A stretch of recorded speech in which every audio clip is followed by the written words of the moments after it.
Perubahan cuaca dan iklim di dunia yang disebabkan oleh global warming membuat kondisi cuaca yang berubah sehingga sulit diprediksi. Salah satu akibatnya adalah musim kemarau yang panjang, sehingga menyebabkan kebakaran hutan. Identifikasi faktor penyebab kebakaran hutan merupakan unsur yang sangat penting dalam kegiatan pengendalian kebakaran, karena dalam histori tersebut akan dapat diketahui asal-usul dan penyebab terjadinya kebakaran hutan. Tanpa diketahui penyebab kebakaran hutan dengan pasti, maka kegiatan pengendalian kebakaran hutan tidak akan dapat dilaksanakan secara optimal.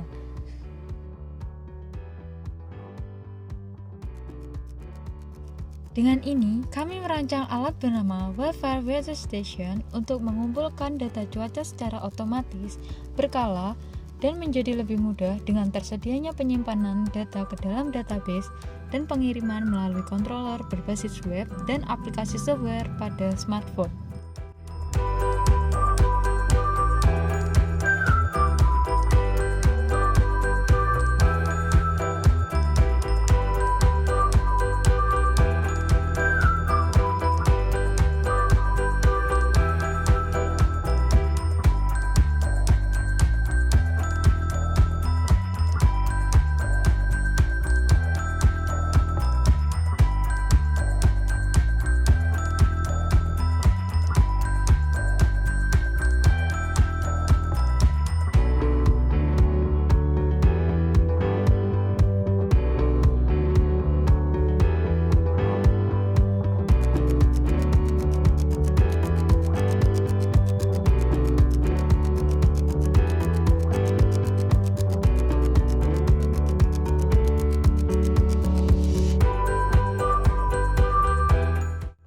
Berikut adalah fungsi masing-masing sensor pada Wildfire Weather Station.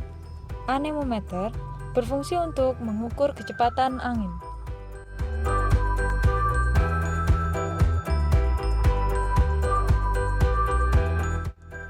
Sensor SHT-11 berfungsi untuk mendeteksi suhu dan kelembapan udara.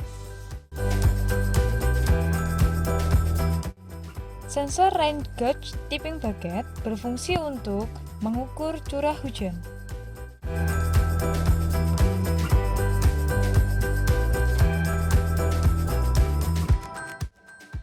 Sensor DS18B20 berfungsi untuk mengukur suhu permukaan air.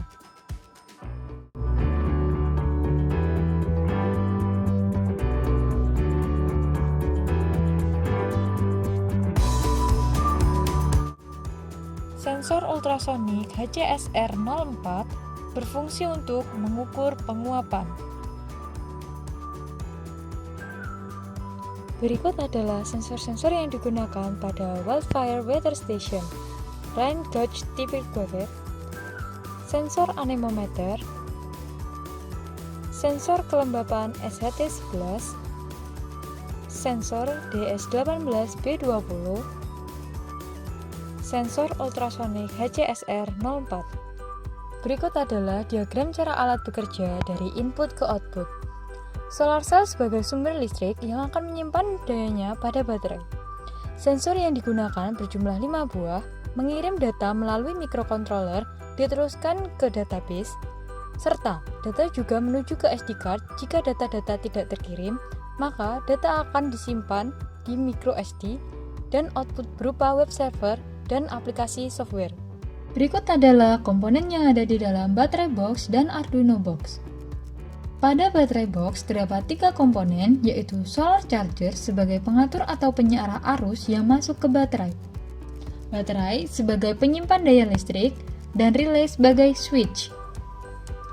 Pada Arduino box terdapat komponen, yaitu Arduino Mega 2560 sebagai pengendali, ESP8266 sebagai pengirim ke database diteruskan ke smartphone dan website, SD card sebagai penyimpan data jika data tidak terkirim, sensor RTC sebagai pewaktu real time. Berikut adalah cara kerja alat Wildfire Weather Station. Pada saat terjadi kebakaran, 5 sensor akan mendeteksi. Semua parameter akan meningkat sehingga terjadi kenaikan grafik dan data. Hasil pengukuran sensor akan diolah oleh microcontroller, diteruskan pengiriman ke database dengan ESP8266 melalui jaringan Wi-Fi. Selanjutnya, Data akan ditampilkan pada website dan aplikasi Android. Apabila tidak terdapat akses internet, maka data akan disimpan ke SD card yang akan menyimpan dalam database MySQL yang terintegrasi dengan website. Data tersebut ditampilkan secara real-time dengan jeda waktu 10 menit berbentuk grafik dan tabel. Data yang masuk pada database memiliki nilai parameter suhu udara, kelembapan udara, kecepatan angin, dan curah hujan. Jika suhu udara melebihi 33 derajat Celcius, kelembapan udara melebihi 83%, curah hujan melebihi 100 mm, dan kecepatan angin melebihi 7 meter per sekon, maka pada aplikasi Android dan website akan muncul notifikasi bahaya yang sudah ditentukan. Berikut adalah tampilan aplikasi Android Monitoring Wildfire Weather Station. Menu awal adalah pemilihan tempat. Jika pemilihan tempat telah dilakukan, selanjutnya adalah screen pengukuran masing-masing sensor pada saat membuka aplikasi. Jika masing-masing icon diklik, akan muncul screen masing-masing pembacaan sensor berbentuk grafik dan dapat dilihat datanya pada harian, mingguan, dan bulanan.